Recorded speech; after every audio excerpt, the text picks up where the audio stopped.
Hello everybody and welcome back to Dark Hunting Ground. I've been having a lot of fun with this game. I did end up buying the full version, so it does show up as English in your thing once you buy it, so that's not a problem. Still not convinced that $10 is a reasonable price for the game, but it is what it is. So today we're going to showcase my basically flicker strike build, this assassination build that causes you to flicker across the screen and do a bunch of damage. So that's what we're going to do today. This is now, I think, kind of my favorite build. We'll hop into our personal hunting ground here, and then we'll do some fighting just to kind of showcase what the build does. But yeah, as you can see, we're just zipping across the screen. I'm just holding down one button. Holding down one button. So just like our summon build, we're able to just kind of hold down one button and let the character do all the work, which is really nice.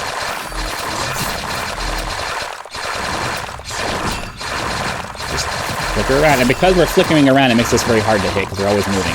We're always moving. And then, so let me clear that out. So yeah, that's the flicker strike build. It's a lot of fun. It's a lot of fun. We'll talk about the abilities that we have in the skill tree and all that stuff here in just a second once I get out of here.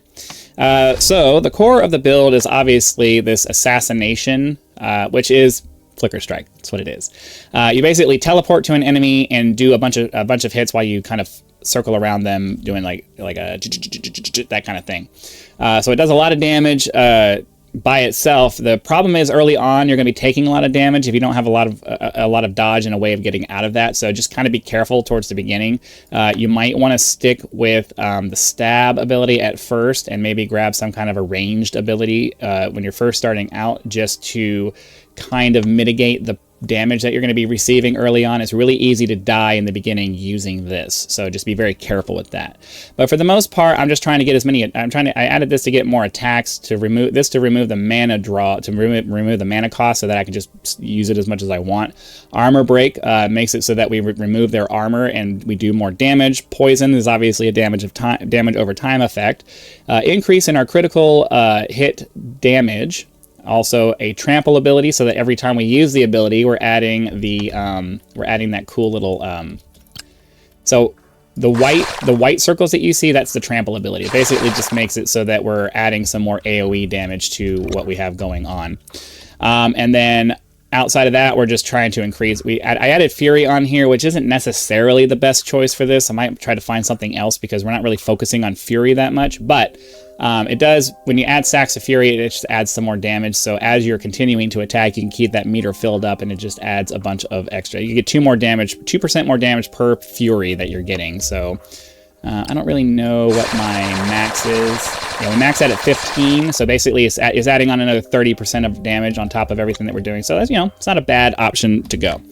We also have this Makiri ability right here, which basically has you enter a see-through state.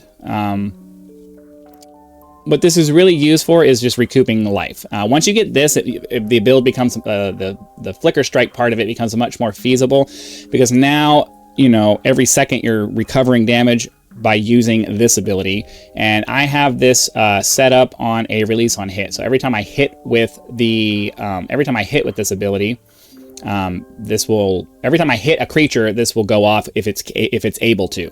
So that's what this does. Every time you hit, it activates the ability. This is very important because it makes it so that you don't have to hold down. It's not very important. You can just hold down 2 mouse buttons and it should still work. But I wanted to be able to just hold down 1 mouse button. It's my thing. And it also just adds some damage. You can see down there's some lightning and additional normal and regular damage.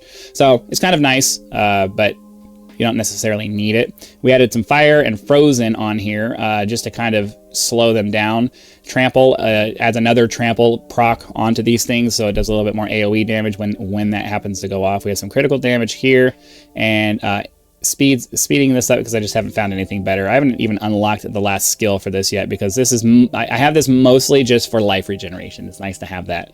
And then we just have dash over here, which allows us to kind of move around if we need to. So like if you kill a bunch of stuff on one side of the screen, you need to hurry up and get over here, you can just dash once, and that usually puts you within range of the assassinate ability over here, and then you just go boom and then immediately teleport and start killing stuff over here. What you stick in here doesn't really matter. It's just nice to have. As far as our talent tree goes, we went all in on the assassin, or whatever this is, the hermit, the assassin, whatever you want to call it. We went all in on this tree. Mostly just going for as much of the damage as we could, and then I really moved into resistances as I got later into the game, because this character can be pretty squishy if you're not careful. So I added a bunch of resistances and life so that we could withstand some of the abilities of the big boss guy here in the first part of the game. I still haven't completed the revelation part, so I don't know what comes after that, but the Chaos Master guy, whatever Chaos Avatar, this guy here, he gets pretty difficult, and he gets to the point where he's dealing a lot of damage, more damage than I had. So I had to go back through and kind of reconfigure things to add some resistance and life in here, so to make sure that we didn't get one shot every time he did something that had a reasonably powerful thing. I did remove all of my poison things. We're still using poison as part of our build because it's nice to have a little bit of extra damage over time. But unfortunately, I don't have the skill points to be able to add more of the poison damage on here. It'd be nice if we could, but I really wanted to focus on criticals, and it's mostly because we swapped out our extra little specialties here. Rather than going with the poison weapons, I wanted to increase the armor break that we had going on, and then also just higher chance of getting a critical hit, and then more critical damage. So that's more or less it for the passive tree. For our relics, I'm mostly using Wingblade. Wingblade adds 25% movement speed for each of these that you have, but the reason why that's important is that Wingblade also applies our total movement speed bonus to our damage. So if you're going to put a bunch of these in here, that drastically increases your damage, because not only are you moving around really fast, right? But then these are adding another, however much whatever your base movements, whatever your movements bonus is, you're going to get more damage based off of that. We also added Bloodthirsty Knife to add some life leech on the enemies to keep us alive when we're killing packs of monsters. Damage over time, we're mostly concerned about the poison, so this allows us to have a little bit of a corrosion effect, which decreases their movement speed, and they take more damage per corrosion. And then we have also have this body crushing blade. Melee attacks grant armor break, which breaks their armor. I'm probably going to take this off though, because I don't really want to break the armor effect. It might make more sense to do this one here. As a matter of fact, I think I'm gonna go ahead and switch that out. That way our poison is just a little bit more effective. We can have a 60% chance of adding an additional layer of poison, which will do more damage. You don't necessarily want to break the armor if it's, especially for something like this where we're constantly spamming the same ability, because you want to keep the armor reduced as long as possible so that you're continuing to do damage as long as possible. So I think swapping that out is probably smart. But other than that, I don't believe that there's anything else that we need to cover.